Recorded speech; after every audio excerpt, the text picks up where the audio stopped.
I'm Zach. And I'm Darcy. Did you know that pornography doesn't have to destroy you or your marriage? We're the parents of 8 active members of the Church of Jesus Christ of Latter-day Saints, and we love to help people just like you. We're here to share hope and healing as we take you through our journey and the journeys of our amazing clients to greater joy and love. Come grow with us to a happier, more meaningful life. Welcome to the Self-Mastery Podcast. Hey everybody, and welcome to another beautiful Mastery Monday here on the Self-Mastery Podcast. I'm your host, Zach Spafford, and Darcy is joining me today. Hey. Hi, guys. Do you want to talk about our party this weekend? Oh, yeah. All right. So tonight we're going to talk about, well, I mean, you're probably listening to this tomorrow morning, but we're going to talk about how much power you give the random strangers in Las Vegas. And if you don't know what I'm talking about, you soon will. On Friday, we had tickets to see Jim Gaffigan in Las Vegas. Zach surprised me. Yeah. And he planned this all on his own. I know. Like I'm like a legit grown person now. And I kind of found out about it because our almost 10-year-old was like, Poppy, are you going to do the surprise today at 3 or is that tomorrow? I'm like, everybody in the room except for Darcy's like, What? Why are you saying that? They were they were throwing shade at him. They were like, shh, shut it. Yeah, I was saying what? Yeah, Darcy was saying what, and everybody was like, Bergs. Anyhow, so I was really looking forward to this. I think you were too. Were you looking forward to it? Oh, yeah. Oh, yeah. It was going to be good. Unfortunately, Mr. Gaffigan got COVID, and I was very disappointed. And we didn't find out that the show was canceled until we were already on our way there. We were like, it's an 8 o'clock showing, and we were one left turn away. Yeah, which really stunk. So we decided to go to another show. So I went to the bathroom, and then Darcy and our friends, they kind of put their heads together, and they picked Penn and Teller. It was okay. Yeah. It was okay. I don't think it was worth the $231. Yeah, personally. I mean, it was cool. I think it was good magic. It wasn't great, but it was good magic. Yeah. And it was kind of neat to see people that are famous. I guess they have a TV show. So yeah. So we went to dinner first. So we left here in St. George at 3 o'clock, which you pick up an hour on the way. And we went to dinner and then we went shopping at Trader Joe's, because they have one there, and we don't want to have one here in St. George. So if you're listening to this right now and you have any clout with the Trader Joe's people, please let us have one here. It really stinks having to drive 2 hours to get balsamic glaze and tomato soup. That's really, yeah. And Pirate's Booty. Pirate's Booty, yeah. And our friends had never been there, so it was kind of neat to go with them. I mean, it's a grocery store, so it's not entirely all that exciting. But that's how you know how old we are, is that it was a grocery store and we were excited to go to it. We had dinner and then we went to Trader Joe's, and then we were on our way to the show and we found out it was canceled, and we picked Penn and Teller to go and entertain ourselves. We headed over to the Rio where the Penn and Teller Theater is, and we were about an hour early. So we decided to hang out in the parking lot since none of us gamble. I mean, it was like, hey, do you guys want to go inside the casino? No, not really. It smelled like smoke. And, you can still smoke inside in Las Vegas. So we were like, whatever. But as we sat in the parking lot, we got the real show before the show. So it was a little bit of a surprise. We found that the Rio parking lot the Rio is the name of the casino. It was the shuttle area for everybody who is going to this outdoor music festival that features electronic dance music. I don't know if you guys know what this is. We did not. Oh, I did not. Except for the people at Trader Joe's asked us if that's why we were in town. Yeah, and I was like, do you not see how old I am? We have gray hair. Clearly, we're not going there. And so this is a music festival called the Electronic Daisy Carnival. Don't Google it. It's not worth your time. So from what I can tell, this is a music festival where all the women dress in their absolutely most revealing clothes or lack thereof, and the men dress up in the same thing that they would wear to go play basketball. Is that a fair assessment, Darce? Yes. Yeah. Yes. Very fair assessment. So this was an amazing opportunity for us to practice what we preach here on the podcast, and the same things that we, help people work on, and, in the membership and in our individual coaching for Darcy for the wives and me for the men or whoever's struggling with pornography anyway. And I thought it was a really good opportunity to practice what we preach. Yeah. All the stuff we teach in the membership, all the stuff that we coach people on, and just the things we teach here on the podcast. Yeah. Oh yeah, absolutely.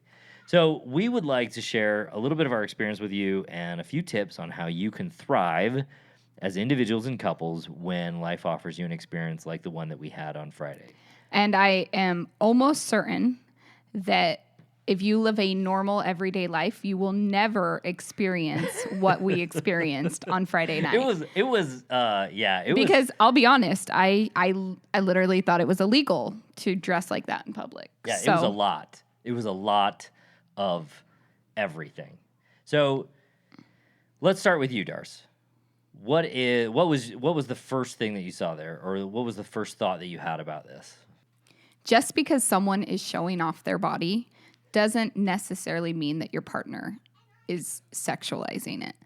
And in years past, I'm telling you, this experience would have been incredibly triggering for me. I literally would not have been able to handle myself, let alone have fun and enjoy my evening.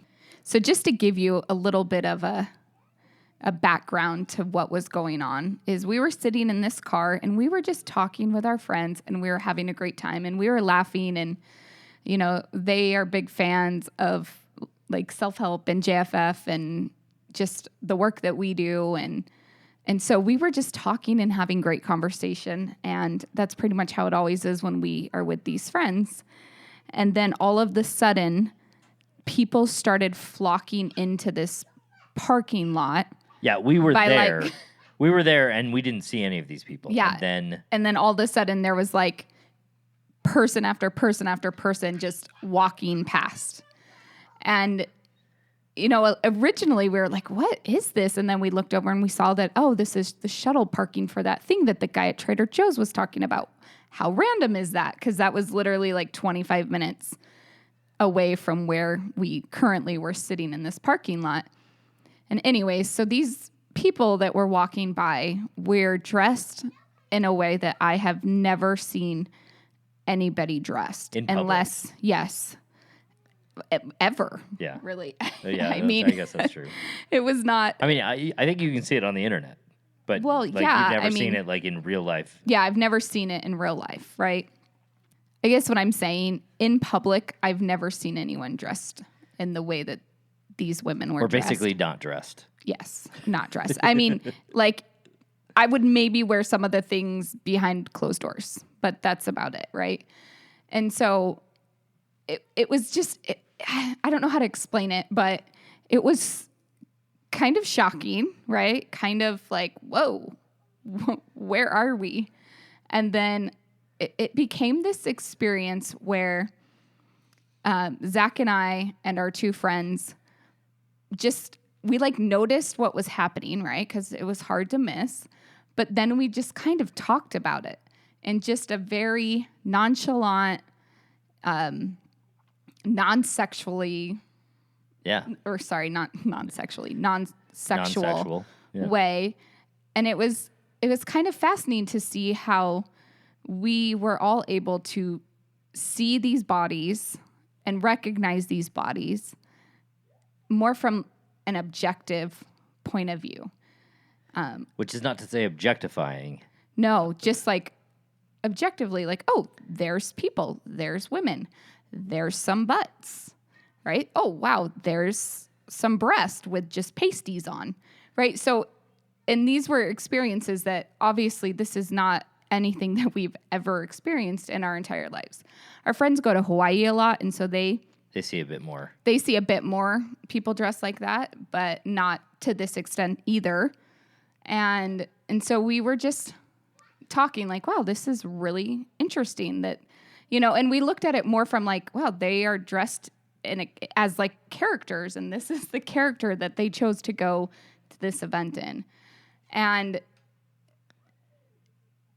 it kind of, I don't know how to explain it. It was kind of like, because we were sitting in this parked car And these people were in front of us just walking. And none of these people were like up close and personal. They were probably like, like a soccer field away? No, well, I mean the closest people were probably 50 yards away.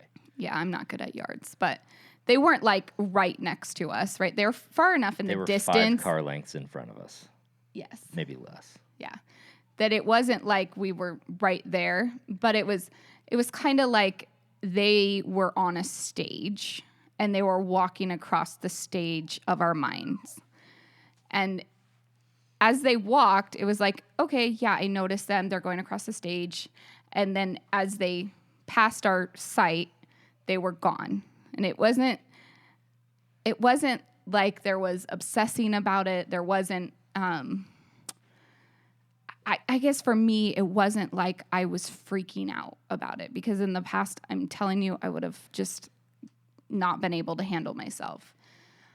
It was like a physical representation of letting something come into your mind and allowing it to move off on its own. And they came and then they went one after another. And really, objectively, we were able to notice them like, oh, wow, that's an interesting costume. Oh, never seen that before, right? Like it was just we were noticing, but we weren't sexualizing. And in the past, I would have been on high alert. Like I would have been trying to control what Zach was seeing. I would have been trying to distract my friend's husband, because years ago we actually went to Vegas to pick up a vehicle that they had bought, and they bought a Tesla and it was stupid. Yeah, they sold it, but there was like some people by this big fountain. Yeah, and I remember like distracting them and like from that. So it was totally different than that. And I'm going to be honest with you, I wasn't like at level 0 of calm. I was probably like a 1. On a scale of 10. 2? No. No. On a scale of 10. But I'm telling you, in the past, on a scale of 1 to 10, I would have been a 100. This experience was so different than what we had had in the past. In the past, this would have been a point where it created a ton of tension. It totally would have ruined the night. Yeah, it would have been a lot of tension. And we let that happen. We let Penn and Teller do that. Oh, they're going to feel sad if they hear this. I don't think they're listening, though. Probably not. But it was interesting to be able to be at that point where we could talk about what we were seeing and we could joke about it. And really, we weren't making it more than what it actually was, which was just people dressed in very little clothing walking past the stage of our life. Yeah. So for me, I think the first thing that I could, as I go back and I think about it, it was just that just because there is a nearly naked body, that doesn't mean there's a problem. And in the past, I would have had to pretend that I'm not seeing this. Right? I would have been like, oh yeah, let's see the nakedness. And I wouldn't have been able to mention anything. Like me saying, hey, there's this thing would not have happened. And, if I had said anything, that would have been, an elevation in the problem. I would not have been able to relax myself. And that, I think, is a dishonest position inherently, the idea that I can't say something about what I'm seeing, because, me pretending that I don't see this that's just not even being real. That's not being a human, and that's not existing in the same plane as all this other stuff, right? Indicating that I was seeing anything would have obviously created, I think, a greater tension, but there would have already been a lot of tension anyway.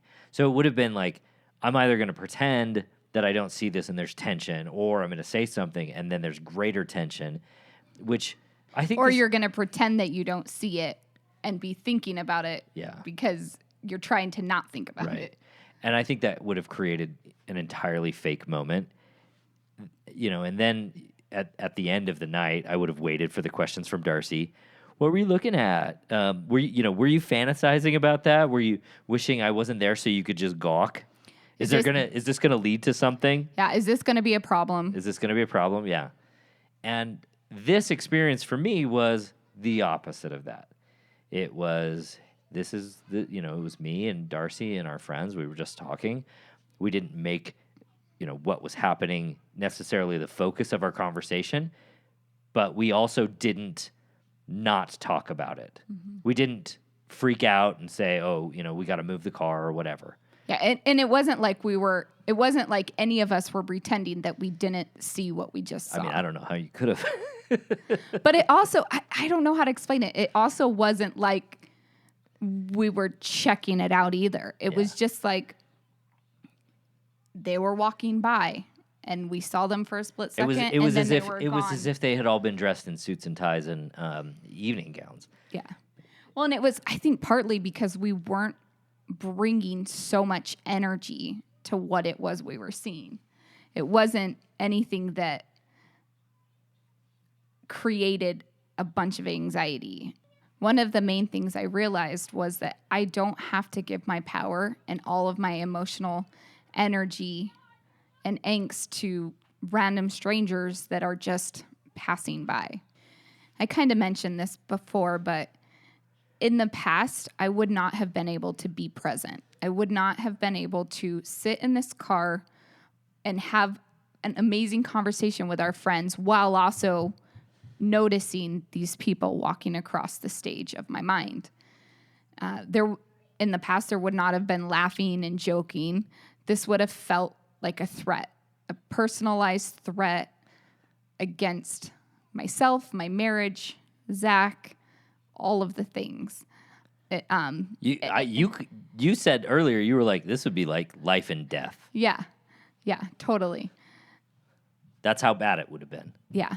The way I didn't give away my power was by realizing that I don't have any control over this situation and over what I'm seeing, and neither does Zach. Also, realizing that this is legal, I was like, wow, this is legal. Okay, I would have never thought this was legal in public. But I guess that's how it is when you live a relatively sheltered life, I guess. And these people were dressed for the moment, right? It was apparent that this was the costumes that you wore to this event. Which I think is so funny because the women were like dressed, like they had put a lot of energy into these costumes. And the men, I kid you not, we saw maybe 2 or 3, but the overwhelming majority of the men looked like they literally walked out of their mother's basement. Yeah. Well, and I think that, it's just a powerful reminder of how much we do sexualize women. Yeah. Right? Because here, the same event, these women were basically naked and the men were fully dressed. Not only fully dressed, but dressed like slobs. Like, yeah. I kid you not, so many of these men looked like they were wearing basketball shorts and T-shirts and scruffy sneakers, like they were going to play church ball.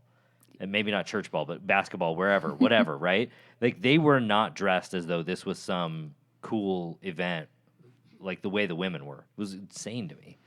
Yeah, and I think it's powerful to realize that, yeah, I personally would not wear that, but clearly these women that are walking past are wearing that. They chose to wear that, and they have the right to choose to wear that. In the past, I would have been angry. I would have felt like, why are these women trying to threaten my marriage, to threaten the safety of my life? Right. Where on Friday night, it was more like, okay, I guess this is what they do. And that's okay with me. Like, it wasn't, I didn't feel like it was my job to try and police and control what these random strangers were choosing to wear on this Friday evening. Well, and you couldn't have, right? And I think that's part of not giving away your power. So often, I think a huge component of the discussion is, well, if only these people, and we're going to talk about this a little bit later, but not giving away your power is not letting these people live rent-free in your head. Well, yeah, and it really just comes down to, okay, I'm in this situation. This is happening. How much power of my personal power do I want to give over to these strangers that are walking by? And it was powerful to realize that I can be present in this moment. I don't have to be the victim of what these people are wearing. And I could still have an amazing evening with my husband and our friends. Yeah. And we were able to joke. And it wasn't like they were the focus of the thing, but it was like we were talking, we were having our conversation. You know, you would see somebody be like, oh, wow, look what that person's wearing. That's a crazy outfit. And granted, there were some people that were dressed, you know, more normal. Yeah. But the majority of the people were not. Yeah. Which I think that's the funny thing. Yeah.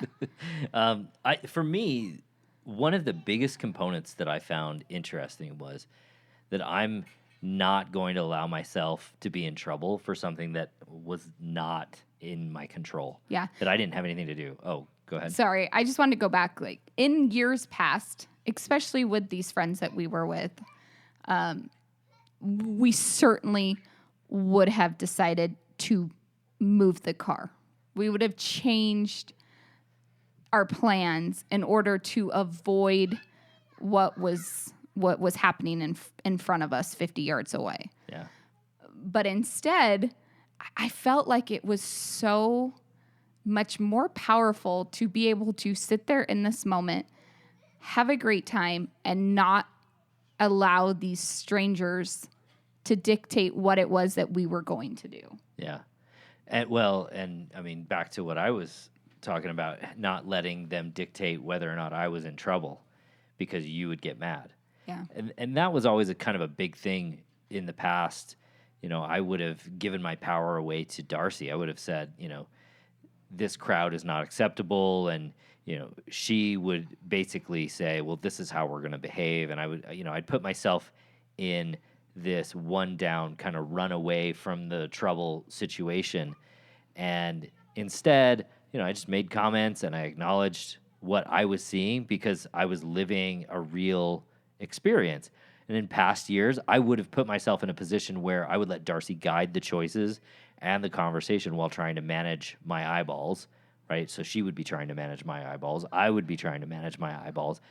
And instead, I chose to manage myself, not letting what was going on for Darcy to become this paramount issue.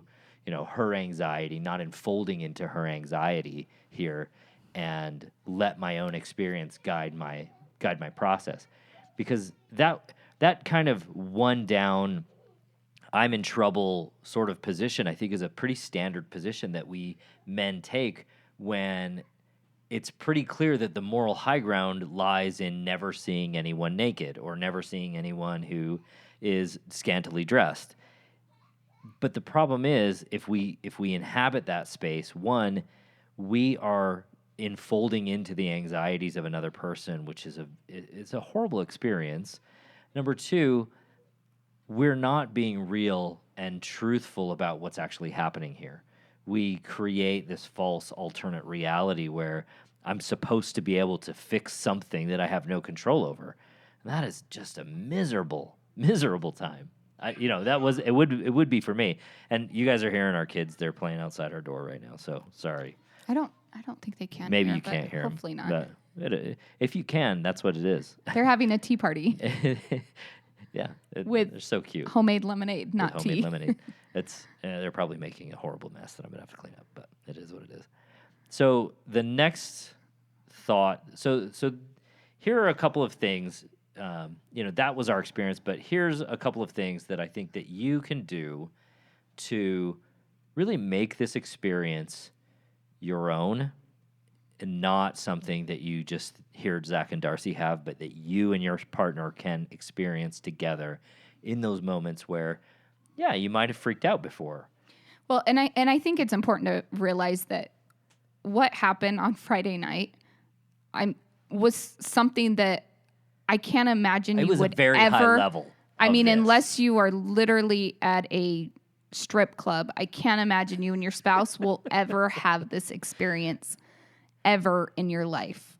You might go to Vegas. Extent. I know, but even in Vegas, I mean, we've been to Vegas a lot. Yeah, we've been to Vegas and a lot. never And had this experience. But that is not to say that you don't experience, that people aren't experiencing this on a much Well, yeah, that's what smaller that's what level. I was getting Yeah. ready to say. Like, yeah, it won't be this extreme, but it might be just Going to the beach. going to the beach and Going to the someone's mall. wearing a bikini, or just someone at the mall that's walking past Victoria's Secret.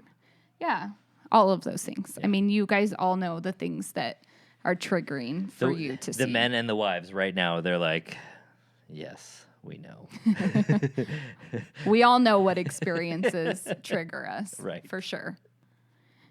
Okay, so this idea is kind of, it's like a diet term, but the idea of watch your own plate. And the way that we can apply this to situations like what we're talking about is that to be clear about what emotions you are dealing with and not engage in guessing or worrying about what issues, thoughts, or feelings your partner is dealing with. A lot of the difficulty we see among couples is when one partner tries to anticipate and then manage the issues that the other one's going to have. So an example of this could be, when you're out in public and you walk past Victoria's Secrets and you try and distract your spouse by, pointing out Build-A-Bear that's across the way or whatever. And you don't even have children. Yeah. Right. And instead be aware of what's happening for you. Be willing to inspect the feelings you are having and realize that I can't control what my spouse is thinking, feeling, seeing. Yeah. And just acknowledging that, yeah, that's his plate. I can't control his plate. I can only control my plate. Yeah. It's like eat your own food. It's what's on your plate. What's the anxiety that's being created for you, and looking at that directly instead of trying to manage that anxiety by managing what someone else is doing, which is a really rough. It's like an impossible task. The next thing that we would offer you is to have the hard conversation. If you need to, just be willing to ask. Feel free to ask what's going on for your partner. But more than that, what you really need to be able to do is to be willing to talk about your part with your partner. So being clear, this is what's on my plate, and then being willing to talk about it with your partner. Hey, this is the anxiety that I'm dealing with. This is what's going on in my mind. This is what I'm thinking, without expecting your partner, by the way, to fix any of it. This is a really important principle in this particular idea, is that if you go to your partner and you say, hey, let me tell you all my anxiety so you can fix it, one, you're going to have less intimate conversations, and two, you're probably never going to get your stuff fixed because you're putting it back onto your partner instead of dealing with it on your own plate. And to be sure, you need to be clear about what's going on in your mind and your body. So, see step one that Darcy just told you about. But if you're not able to be clear about that, take a step back, start to look inside. In our membership, we, I teach ACE, and I teach about dropping anchor, and I teach about NAB, all things that I think I've talked about here on the podcast. But any of those techniques is a great way to get back to, well, what's actually happening for me. It's also really important to acknowledge that your issues are yours. So don't make them about your partner. Realize that whatever I'm feeling right now, whatever anxieties I'm feeling, whatever thoughts, emotions, sensations that come into my body in these moments are mine, and that they're not my partner. And they're not for my partner to fix or to solve for. They're for me to deal with. Yeah. I think a lot of people say, if only my partner would do X, then it would be better, whatever X is. And we recently had a client who texted us, and she'd been asking for her partner to be honest. And what did she text you, Darce? She just said, since my husband's been working with Zach, it's the first time in our marriage that he's ever been honest with me.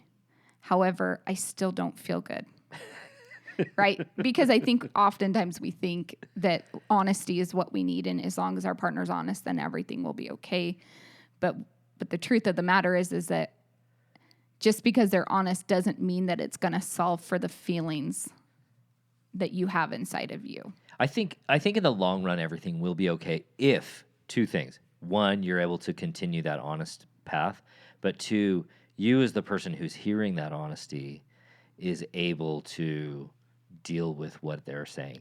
Yeah. If you're willing to lean into that conversation, not unfold into their anxieties, not try to fix what it is that they're talking about, but lean into that conversation and acknowledge them as, the valuable statements and truths of your partner. And this is the path forward. So if you take these 3 steps, you can utilize these in any of these situations where you might previously have been that person who was like, I got to manage my partner's eyeballs, or I'm freaking out. Watch your own plate.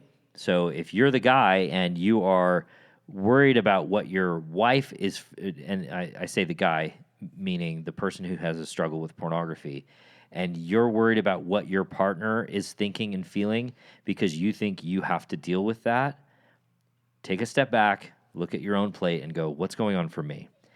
Number 2, have that hard conversation. Be willing to confront the realities in front of you. If you're not willing to do that, you're going to struggle, and you're going to continue to struggle. And then the last thing, acknowledge your issues as yours and don't make them about your partner. And if you will do those 3 things, any of these situations, and in a lot of situations in marriage, and the reality is that this is something you can take into almost every part of your marriage. So feel free to, but you acknowledge your issues, don't make them about your partner, don't make what's going on for them something that's going to derail you.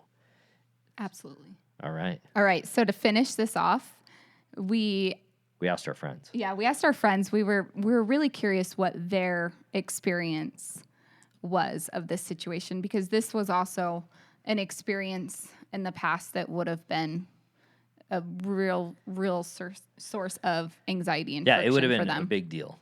Yeah. So this is what our guy friend said.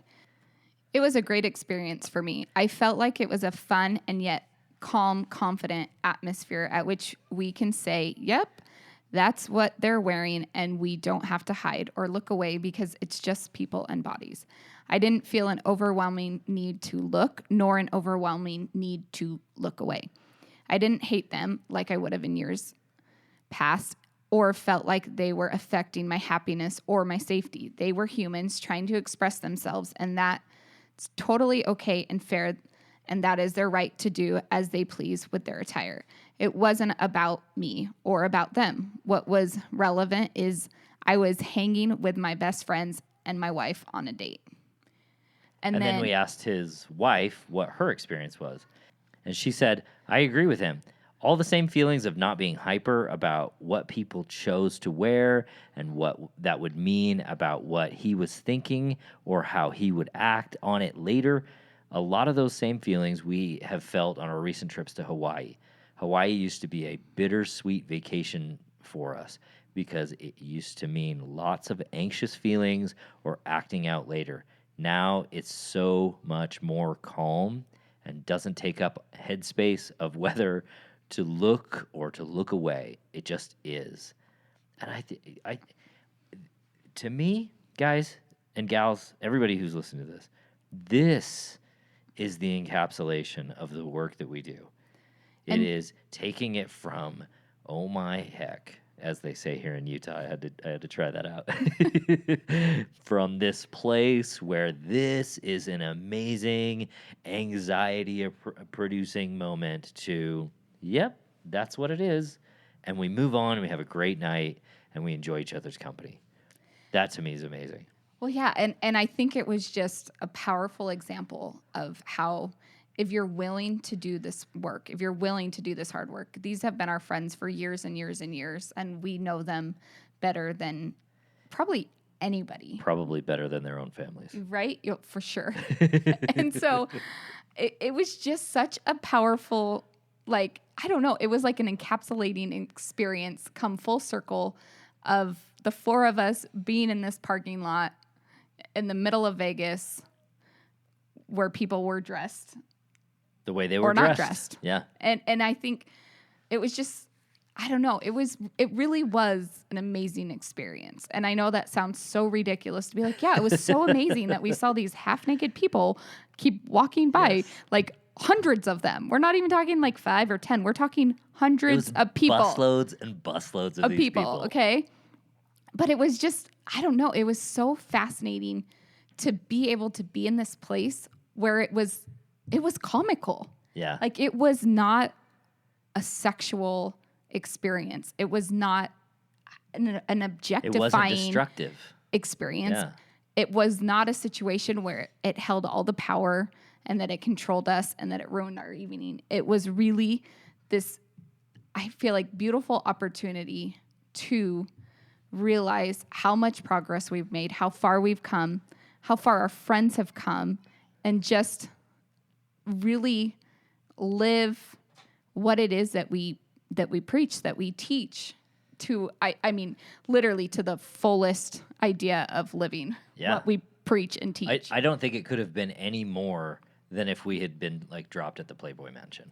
Well, yeah, and the funny part is that, I mean, you might be listening to this and being like, I can't believe you guys stayed there. Why didn't you leave? Like, that's so inappropriate. Like, why did you subject yourself to that? Some people are saying that. Yes. Yes, they totally are. Yeah, I'm certain of it. But I'm telling you, it was a empowering experience to realize that other people's bodies have no control over me, have no control over my husband, have no control over our best friends. It was just simply bodies expressing themselves in a way that would not be a way I would express myself in public, but it was the way that they were choosing to express themselves in public, and it didn't have to affect us. It didn't have to affect our relationship. It didn't have to affect our evening, and we were able to have a great time. And I am certain that this will be a night that we never forget and we talk about and joke about for the rest of our lives, because never in a million years would I have thought that the 4 of us would be sitting in that car in that parking lot experiencing what we were experiencing. Yeah. No and kidding. This is a side note, so if you're like, I'm done listening to these people, you can just hang up. You can stop now. But if you want to hear a funny story, we're sitting in a minivan, and Zach and I are in the back, and our friends are in the front. And the door's open on my side. And the door's open on the right-hand on the right-hand side. And this couple comes up. The parking spot next to us was empty. And this couple comes up, and they start having this argument. And I kid you not, I thought it was like one of those hidden camera experiences, like for 2020 or Dateline, where they like put a couple and have them like fight and then see if somebody steps in. If somebody steps in to like protect the girl or stand up for the girl or, confront the man. It probably was, and we totally missed it. I know. We're probably going to be on TV, and we're going to be like the 4 people that were in a van laughing instead of helping this poor girl. But it was fascinating because as we sat there and listened to us, because the 4 of us are totally into self-help and improving relationships and everything, we sat there and we like analyzed what this couple was doing. Like, oh, here she goes. She's trying to draw him in, and oh, he's trying to be like the one up, and she's in the one down position right now. And we just analyzed everything that was happening. And at some point, probably like 5-10 minutes into their conversation, they moved like 2 parking spots. They moved 2 parking spots over because I think they realized that our van door was open and there were people in the car, and we literally heard everything they were talking about. Yeah. And even when they moved 2 spots over. Yeah, even when they moved, we could still hear it. But yeah, it was just, I don't know. The whole evening was just this opportunity to realize that growth is possible, change is possible, and that you can create an amazing opportunity and experience no matter where you are, even in the worst of situations. Yeah, I agree. Awesome.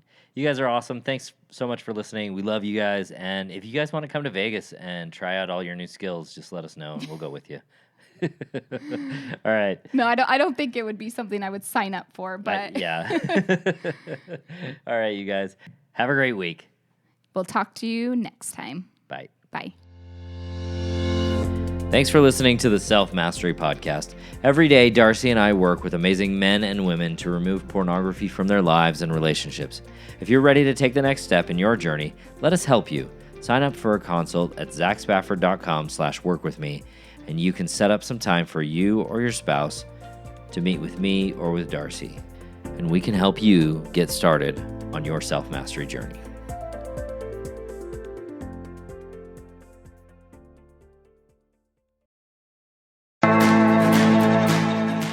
Thanks for listening to Thrive Beyond Pornography. If you're seeking guidance and support to overcome pornography for good and begin creating a thriving life beyond it, check out my free webinar, How to Overcome Pornography with Skills That Actually Work.